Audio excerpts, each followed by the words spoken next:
हिंदुओं को एकादशी का व्रत करना चाहिए। अरे भी व्रत अगर कर ले तो व्यक्ति कभी नरक में नहीं जाता, वो तर जाता है, वो मुक्त हो जाता है। व्रत करे से मुक्ति हो तो अकाल पड़े क्यों मरते हैं। नमस्कार दर्शकों, स्वागत है आपका हमारे YouTube चैनल पर। आशा करते हैं कि आज की आध्यात्मिक ज्ञान चर्चा की वीडियो आपको बेहद पसंद आने वाली है।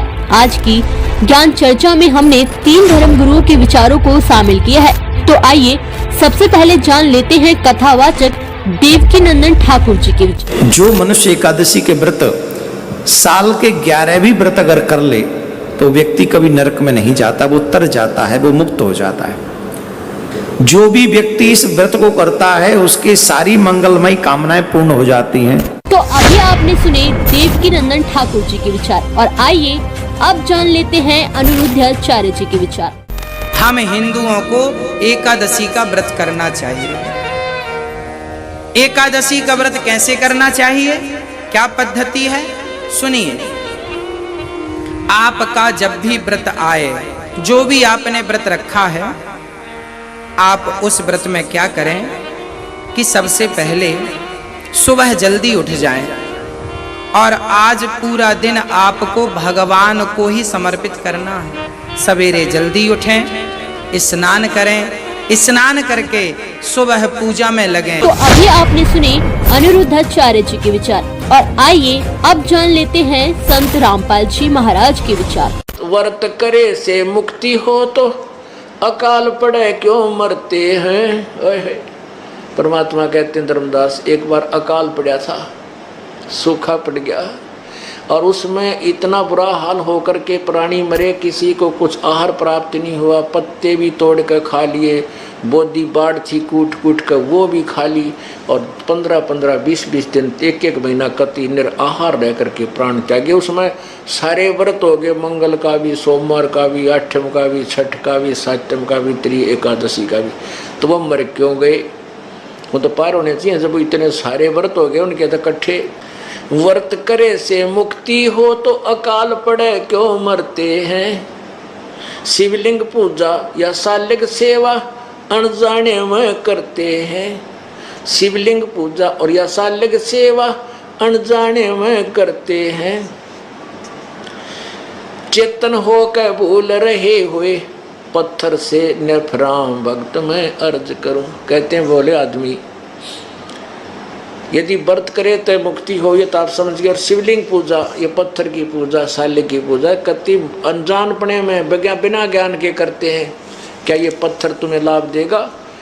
पुण्यात्माओं, जैसे एक सेब की मूर्ति है, सेब के फल की मूर्ति यानी पत्थर या प्लास्टिक की हो, आम की हो, और वो मूर्ति बुरी नहीं, लेकिन वह मूर्ति आम का काम नहीं, आम का चित्र, आम की मूर्ति आम का काम नहीं कर सकती, आम के गुणों से युक्त नहीं।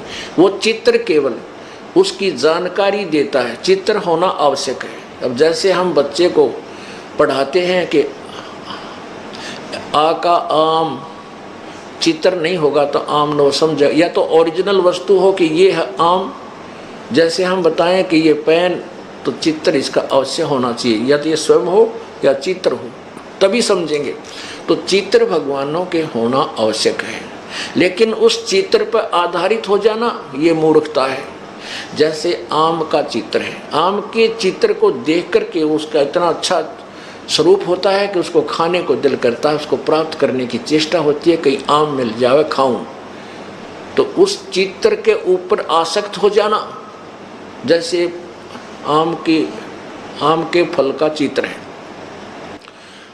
और वो उससे पता चलता है कि आम मीठा है, जो फलों का राजा है, तो इसके गुण गाएं जा और उस आम के चित्र पर माथा टेकें जा, उसकी आरती करें जा, उसको धूप दीप करता रहे। क्या वो आम प्राप्त हो जाएगा? नहीं।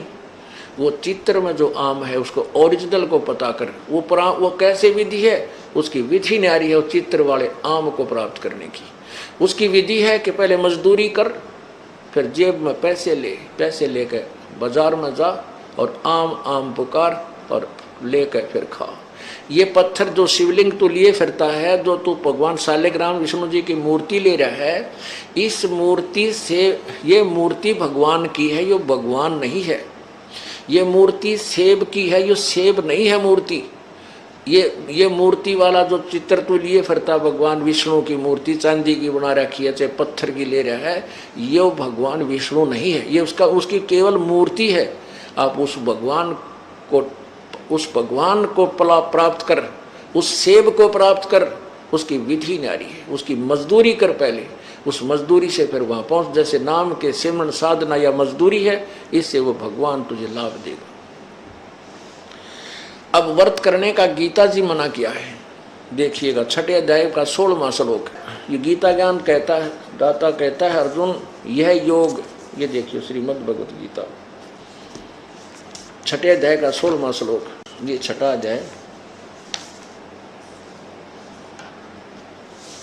और ये 16वां श्लोक। अर्जुन यह योग, योग माने साधना भक्ति, न तो बहुत खाने वाले का और न बिल्कुल न खाने वाले का, यानी व्रत रखने वाले का। न तो बहुत खाने वाले का दड़ी पक्का खा ले और फिर तोड़े जांगड़ाई आए जमाई, वो कैसे भक्ति करेगा? अल्पाहार करे, यानी खाने योग्य खावे, घना नहीं खावे। और बिल्कुल ना खाने वाले का, जो बिल्कुल नहीं खाता, वो व्रत रखता है। और न बहुत सहन करने वाले का, यानी सोने वाले का, और न सदा जागने वाले का ही सिद्ध होता है। यानी न तो घना खावे, ज़्यादा खाने से भी आलस बनता है, और ना बिल्कुल ना खाता, उसके वैसे पसीने आए रहे। आप एक दिन रोटी छोड़ कर देखो क्या हाल होगा आपका। रोटियाँ याद रहेंगी, भगवान याद ना रहता। हमने खूब देख रखा, मंगलवार का व्रत रखा करता है, दास हनुमान पुजारी था, 25 वर्ष रखा है, और फिर बचपन से शुरू कर दिया था, 4वीं 5वीं 4वीं कक्षा से। बालक थे, बचपन में भूख वैसे नहीं मुश्किल से सहन होती है, तो 12 बजे पाछे बताई थी, 12 बजे के बाद खाना खा सकते हो।